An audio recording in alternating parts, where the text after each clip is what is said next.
L'uscita del nuovo Resident Evil 4 ha ridefinito il concetto di remake. L'avventura di Leon ha sorpreso vecchi e nuovi giocatori con situazioni familiari ma aggiustate e ridefinite, così da offrire una continuità più marcata con gli episodi precedenti. Le uniche due cose che al day one poteva invidiare all'originale era la modalità mercenari e l'avventura parallela di Ada Wong. Mercenari è arrivato con un'espansione gratuita, ulteriormente espansa proprio in questi giorni, mentre Strade Diverse richiederà l'acquisto di un DLC a pagamento. Prima di imbracciare i forconi come un ganado, considerate che il prezzo è di appena 10 euro e che, come state per scoprire, i suoi 7 capitoli vi garantiranno diverse ore di gameplay e di tensione. Prima di continuare, se vi piacciono i nostri video, vi ricordiamo di iscrivervi al canale e di attivare la campanella per essere sempre aggiornati sui nostri contenuti. La prima cosa da sapere è che Strade Diverse va giocato solo dopo aver finito la campagna principale con Leon. Il motivo è presto detto: per vivere al massimo molti riferimenti occorre conoscere alcuni fatti vissuti proprio da Leon, così da ritrovarsi a capire cosa ha combinato la signora Wong prima di alcuni incontri. Come è arrivata al villaggio? Da quale strada? Chi ha incontrato prima di salvare Leon dal capovillaggio Mendez? Era nei paraggi quando nella storia principale abbiamo combattuto contro un boss? Queste e molte altre domande trovano risposta in 7 capitoli molto intensi che non hanno nulla da invidiare a quelli della storia principale. Il loro numero è aumentato rispetto ai 5 originali e soprattutto la loro durata è stata espansa, portandoci a completare tutto in circa 8 ore a difficoltà estrema. Com'è cambiata però l'operazione in solitaria di Ada? I punti cardine sono principalmente gli stessi, ma già solo l'inizio della vicenda risulta profondamente cambiato.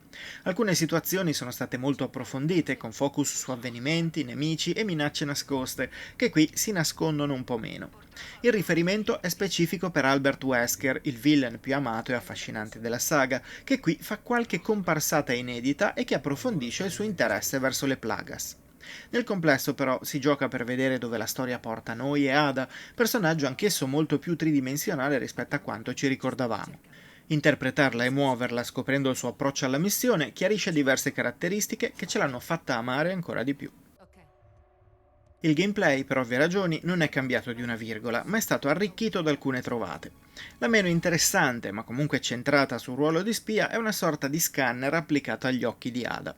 Ci è capitato di usarla in situazioni in cui dovevamo rilevare tracce e sul finale per trovare i codici numerici di alcune porte, ma la sua funzione si ferma lì.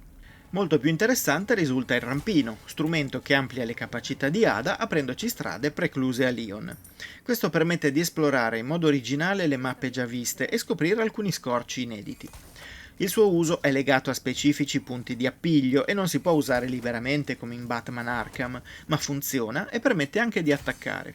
Potremmo infatti usarlo per avvicinarci a nemici storditi per poi colpirli, così come strappare via gli scudi dei Ganados dopo aver comprato uno speciale ciondolo per la valigetta. Alcuni scontri, inoltre, sono stati modificati profondamente, facendoci vivere combattimenti molto più intensi che in origine. Insieme a Strade Diverse, ma comunque gratuiti per tutti i possessori di Resident Evil 4, sono stati rilasciati nuovi personaggi per la modalità mercenari. Il primo, immediatamente sbloccato, è ovviamente Ada. Grazie ad un equipaggiamento bilanciato e di discreta potenza, oltre al rampino, affrontare le sfide è piacevole e divertente. La vera star di questo aggiornamento è però Wesker, cattivissimo capo dell'Umbrella che, come saprete, non è più del tutto umano. Il suo equipaggiamento è relativamente limitato, con appena una pistola standard e una ben più potente Magnum. Il punto però è che il biondo Albert eliminerà le minacce principalmente a mani nude. I colpi ai nemici storditi saranno avviabili anche a distanza grazie alla sua super velocità. Inoltre la mossa speciale che si attiva con la barra piena permette di eseguire combo di colpi capaci di eliminare anche i nemici più potenti in pochi secondi. Infine, non va dimenticato che potrà bloccare e contrattaccare ogni tipo di attacco con un semplice gesto della mano sinistra. Usarlo è estremamente divertente e giocando attentamente potrete piazzare record notevolissimi impensabili con altri personaggi. Strade Diverse vale sicuramente i 10 euro richiesti per l'acquisto. Quella che originariamente era una modalità secondaria qui diventa molto di più. Moltissime location sono le stesse e talvolta passerete per le stesse aree visitate con Leon, ma la sensazione di riciclo è sempre molto lontana. Se avete giocato l'originale non potrete che notare il grande lavoro di arricchimento di questa nuova edizione. Diversamente sarete felici di contenuti che troverete anche solo per passare qualche ora extra in quel maledetto villaggio della Spagna. Mi domando in che modo abbia intenzione di usarla e chi ne pagherà le conseguenze. Perché c'è sempre qualcuno che deve pagarle. Ma è meglio non saperne nulla. Io l'avevo capito e l'avevo accettato. Finché quella notte a Raccoon City ha cambiato tutto.